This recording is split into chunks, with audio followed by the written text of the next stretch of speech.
Good morning, everybody. I'm Michael Naft. I represent this area, District A, on the Clark County Commission. I'm pleased to be joined by Superintendent Jara. Peggy Wilson is the principal here at Cartwright. From Zero Fatalities, Andrew Bennett. We're proud to be partnering with our wonderful CCSD police, and I thank the chief for being here, along with Metro, who is always here for us in full force. I also want to thank Trustee Guzman, whose district we're in here in District A. And most importantly, I want to thank all of you, because without you, this message would not get through to our parents, to our students, who in this unusual time are heading back to school. And as you all know, on Monday, in just a few days from now, students will be heading back to school, elementary school. They're our smallest students, they're our youngest.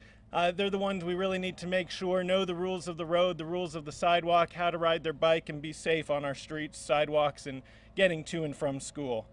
We also want to make sure as they ride the bus that they're safe doing that, and that the drivers understand that it's been over a year since we've had students on our roads, on our sidewalks. So this is really going to be require some change in behaviors and attitudes, and really an understanding for those in our community who don't have students going back to school on Monday and might not be in that mindset. We want to make sure that all of them fully understand the responsibility that we share in this process. It's going to require some changing of habits, as I mentioned. And to our drivers, we want to remind them of the rules. Always drive attentively, obey all school zone traffic control, including reduced zone speeds. When approaching school zones and crosswalks, reduce your speed and be prepared to stop. Stop for pedestrians and bicyclists and wait for them to cross completely. Never pass a car that is stopped at a crosswalk.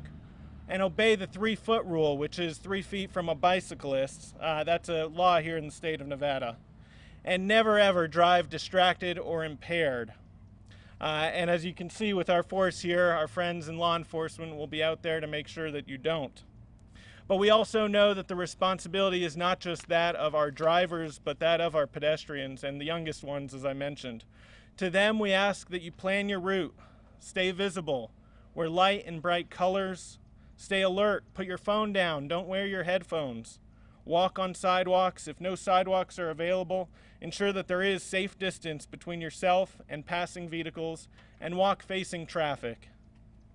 Only cross when it is absolutely safe to do so. And make eye contact with a driver. Don't assume that they see you out as you're walking in front of their car.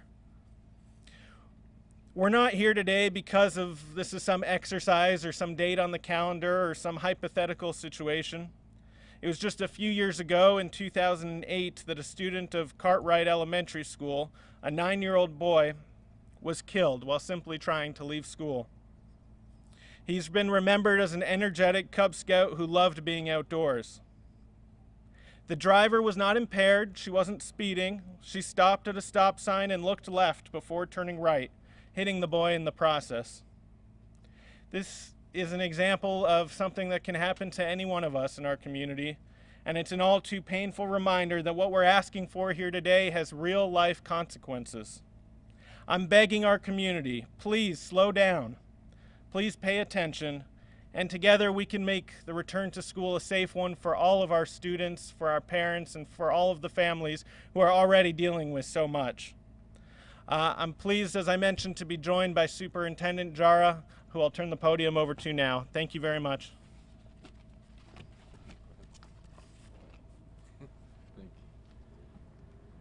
Thank you, Commissioner. And again, thank you for being here. This is important. As you heard Commissioner Nath, welcoming our most precious asset in this community, our children, back to school is important. So I applaud the county for calling this event and really sharing some of the facts and the need for our community to slow down as we start to bring our children back to school on a face-to-face hybrid model. As has been noted multiple times and discussed, March 1, Monday morning, with great anticipation and excitement that our kids are returning to school. Our educators are excited in our schools, in our classrooms, as we continue and move into a face-to-face instruction for all our children. April 6th will continue. We'll have all elementary school students practicing social distancing, and our high schools and middle school students will start March 22nd. Let me give you some facts so we're all aware of what's going on. In addition to our walking routes and on our sidewalk, we will be operating 1,600 bus routes across the valley, carrying all students. We ask you to watch out, not only as our walkers are coming back, but to watch and follow our bus routes and our rules of operations when our buses are stopping and picking up our students. Our police officers, along with our partners in Metro and all throughout the valley, again, thank you for making sure that our kids are safe. Let me tell you a little bit about some of the procedures that are also important for the families to have a clear understanding, and the training that our bus drivers have gone through in our process to cleaning our schools and our buses. Students are required to wear their face mask at all times, use hand sanitizers when they're getting on and off the bus. The buses will be equipped with self-dispensing sanitizer bottles and spare face masks in the event a student requires a replacement face covering. Drivers will load the bus from the back to the front and unload from the front to the back. Each student will sit in the next available seat and follow seat markings to ensure that our kids are practicing social distancing while on the buses. Students only report to the bus stop on their assigned cohort. If you recall, cohort A, cohort B. Between school bus routes, bus drivers and aides will use disinfecting wipes and handrail door frames and on tops of the seats. A thorough disinfection process will also take place each night to make sure that all the interior bus coverings are disinfected. Again, if you want to learn more about the procedures that we're taking on in our buses, reconnectccsd.net has all the outlines in there. Now, as we move forward, I'd like to introduce and welcome Zero Fatalities Program Manager Andrew Bennett, who is here working with all law enforcement, including our CCSD police.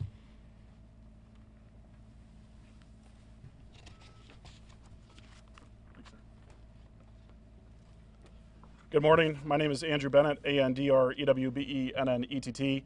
I have the privilege of representing the Nevada Office of Traffic Safety, which is a division of the Nevada Department of Public Safety, and to manage our state's traffic safety education awareness program, Zero Fatalities. I want to start by thanking Commissioner Naft and Dr. Jara for working with us on this vital, important public safety concern, which is making sure that our most vulnerable road users are safe when they return to school on Monday and throughout the rest of the school year. There's a sense of urgency in our voices when we talk about the importance of pedestrian safety. As the last time that we had instruction learning in the schools, which was August 2019 through March of 2020, we had 41 school children hit on their way to or from school. One of those resulted in a fatality, and 3 of those were left seriously injured, which resulted in life-changing injuries. And so when we talk about the importance of pedestrian safety, literally lives are on the line, and that is the reason that we are here to talk today about pedestrian safety and school zone safety. The mission of the Nevada Office of Traffic Safety is to eliminate serious injuries and fatalities so everyone arrives home safely. And it's that idea of everyone, that idea of perfection, why our goal in the state of Nevada has and always will be zero fatalities. Each year we declare that our goal for the school year is zero fatalities for school-age children, and we fully intend to meet that goal this year as we have a abbreviated in-person learning opportunity. And how we plan on achieving that is through education and enforcement. This is the greatest opportunity that we have through education, so I appreciate for everybody of the media being here. And we want to talk about 2 different sets of laws. Number 1, what is considered a school zone, and number 2, some of the common laws that we want you to follow in that school zone. Number 1, for school zones, when is a school zone active? There's 3 different ways to know. If children are present, if the lights are on, or 30 minutes before or after school, those are all indicators that it is an active school zone. The laws that we need you to make sure that we're following as we approach Monday and throughout the rest of the school year, Commissioner Naft mentioned these. Number 1, No U-turns in an active school zone. Number 2, no passing another vehicle in a school zone. So what that means real quick is if the speed limit is 15 miles an hour in that school zone and someone's going 10 or 11 miles an hour, the new speed limit is basically going to be 10 or 11 miles an hour. You're not allowed to pass another vehicle in an active school zone. And finally, speed kills. We have extremely low speed limits in the school zones, and that's designed to eliminate that possibility of a fatality to happening. So we need to make sure that the public is participating in those slower school zones. Our office has a program called Joining Forces. We partner with over 27 different law enforcement agencies across our great state, and we're using that opportunity through a pedestrian safety enforcement period, which is a maximum enforcement period right now. We're coordinating with all the Southern Nevada law enforcement agencies, including Clark County School District Police, Las Vegas Metro, North Las Vegas, Highway Patrol, Henderson Police Department, Boulder City, to make sure that we have those additional resources through overtime funding in our school zones as we approach the return to school on Monday. One of the things that we cannot enforce in school zones is kindness, compassion, and understanding. Usually we go through the school year, or we finish the school year, we have all summer to get ready for a school zone. With school zones comes an increase in traffic, increase in delays, and a longer commute. But kindness and compassion is what we're asking for in addition to following the laws. And finally, as a proud product of the Clark County education system here, there's a few names that will always stick with me as I go throughout my life. Miss Yaney, Miss Peebles, Miss Heavey, Mr. Perry, Mr. Green, Miss Shumway, Miss Chanos, Miss Conklin. Those are the names of my elementary school teachers when I went to school here. We deserve it for them, all their children, and all of us to make sure that we're able to get them into the school safely and transverse our school zone safely. And so that concludes our press conference. We are all three available for individual for interviews at this time, so feel free to grab us, but we are not going to take questions at this time. Thank you so much.